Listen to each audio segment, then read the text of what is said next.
For chapter 4, we're going to talk about chemical quantities and aqueous reactions. Those may seem like they don't go together, but they do. I will try to make that clear. We will first talk about reactions. Stoichiometry is how you say that word. Stoichiometry. If you talk to any of my previous students, they think it's a 4-letter word. And they hate when they see it and they hate when I say it. It's not that bad. All it means is, stoichiometry means the numerical relationships between chemical amounts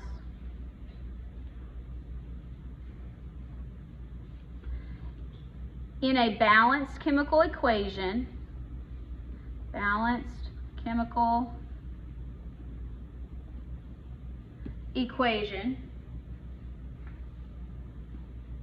That's it. So all stoichiometry means is we're going to use a balanced equation to make a conversion factor, to go from one substance to another. It's just a ratio. I don't know why it scares people. All right, so let's make an analogy here. The book uses this. I have a different analogy that I prefer, but it'll still work. So I do like to eat pizza. I don't particularly like to make it, but the number of final product that you can make ultimately depends on the recipe that you have. So you can think of your balanced chemical equation as a recipe. So keeping with the analogy, in order to make one pizza, the recipe says you need 1 crust, 5 ounces of tomato sauce, and 2 cups of cheese in order to get 1 pizza. So if I have 10 cups of cheese, enough of everything else, how much can we make? Most of you can probably do that in your head. That's fine, but to write it out, so we know that our equation tells us that 1 pizza is 2 cups of cheese. That's the conversion factor. So we start with what we're given, which is 10 cups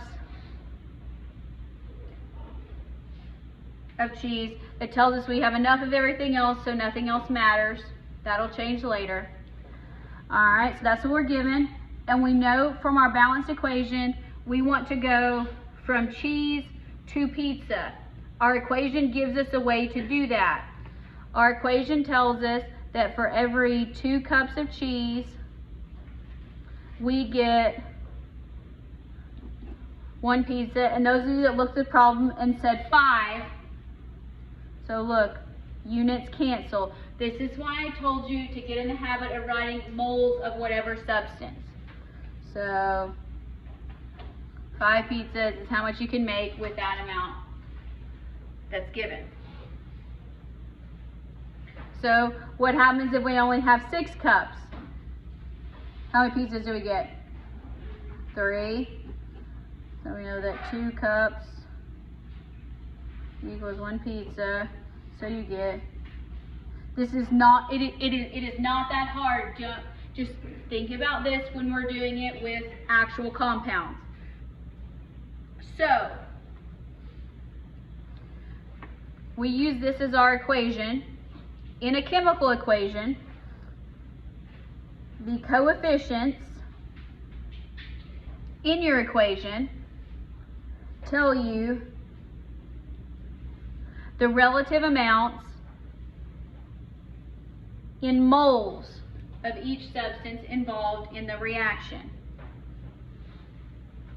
So before you start doing any stoichiometry problem, you have to have a balanced equation.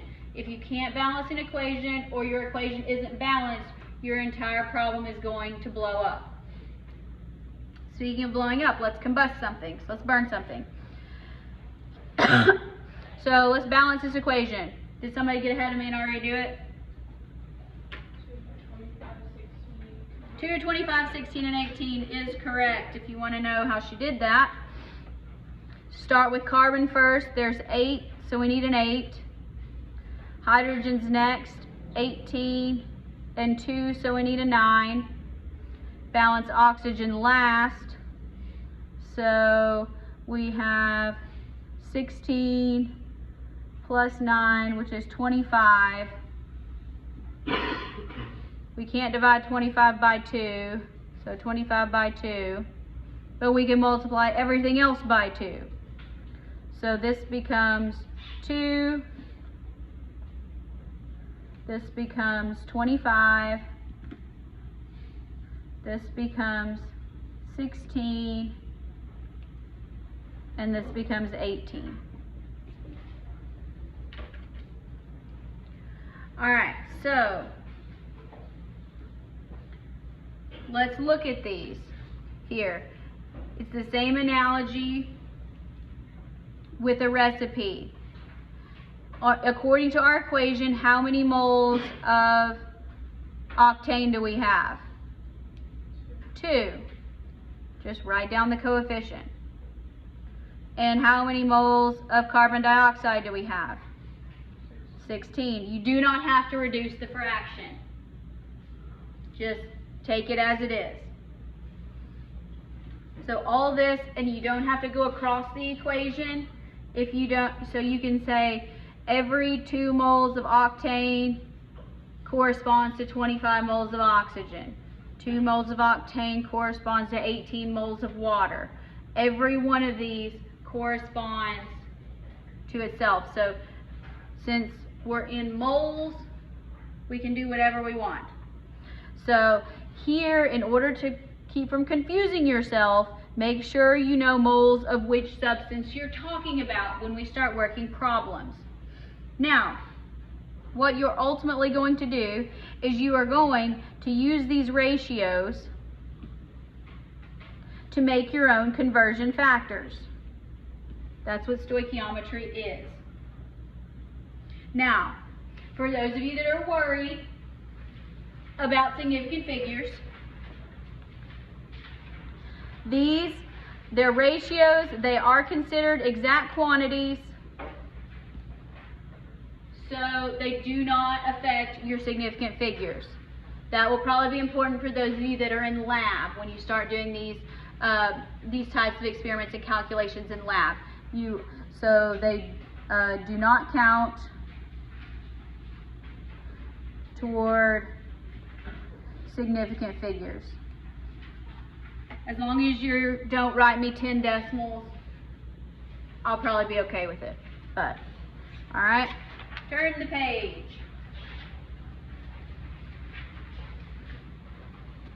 All right, here I balanced the equation for you. It was correct. So, how about we are burning 22 moles of octane. How many moles of carbon dioxide form? How many?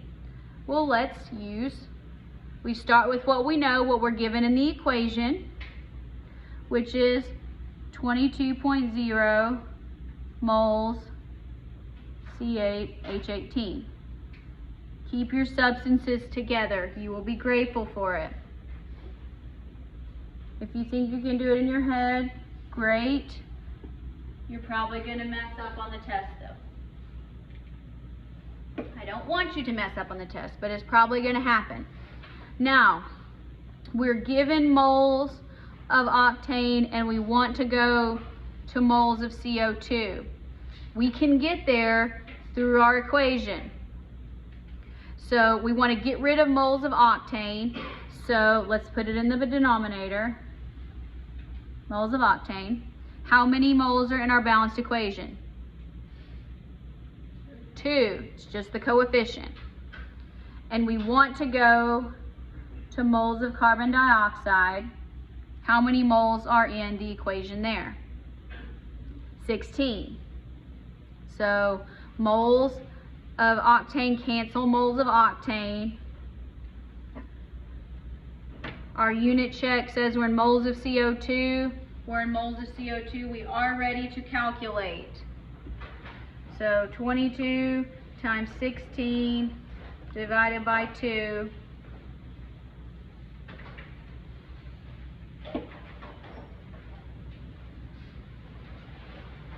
you should get 176.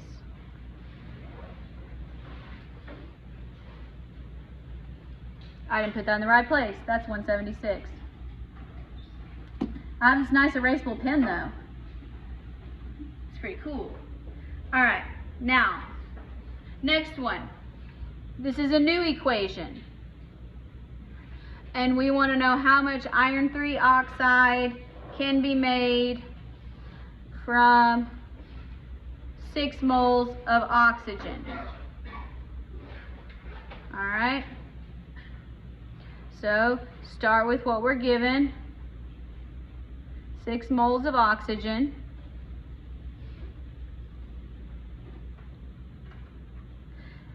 And the problem is asking us to go from moles of oxygen to moles of iron 3 oxide.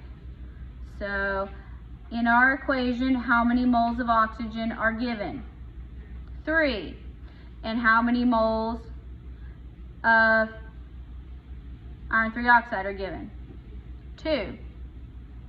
All right, so you divide that out and you get 4.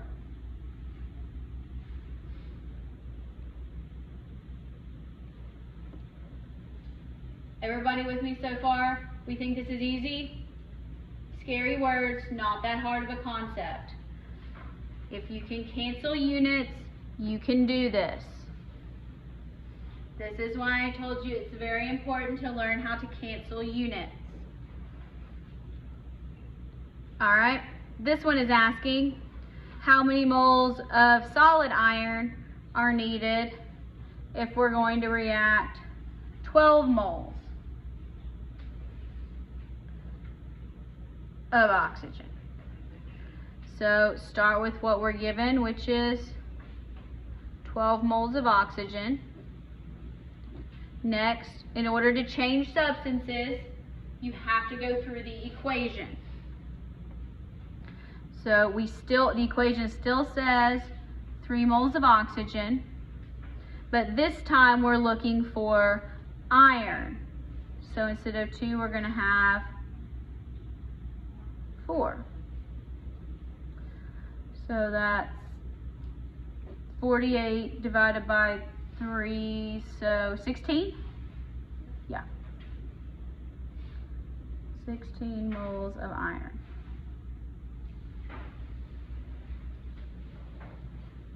Now, unfortunately, it's not always going to be pretty numbers. So let me start making it harder. Okay, how many moles of iron? This is our new equation here. And we want to react 2.75 moles of sulfur. All right. Start with what we're given here. 2.75 moles of sulfur. And then according to our equation, how much sulfur do we have? 3. And this is asking us to go to iron. So how much iron is in the equation? 2. So 5.5 divided by 3 is going to be something that's not so pretty. So 2.75 times 2 divided by 3. Do not write me a repeating decimal. 1.83 is sufficient. If you can keep track of your units, you can do these. How do you keep track of what's how do you know whether you're going to the left side of the equation or the right side of the equation? It doesn't matter because it's just a ratio, so you can be on the same side of the equation or the opposite. It just depends on what the problem is asking you to do.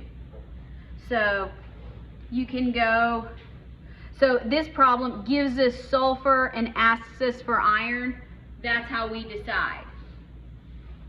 So we're going to have to find our ratio between sulfur and iron, and then you orient it to cancel out. So we start with sulfur. We want to get rid of sulfur, so it has to go in the bottom. We want iron, so iron needs to go in the top. It's a good question. All right.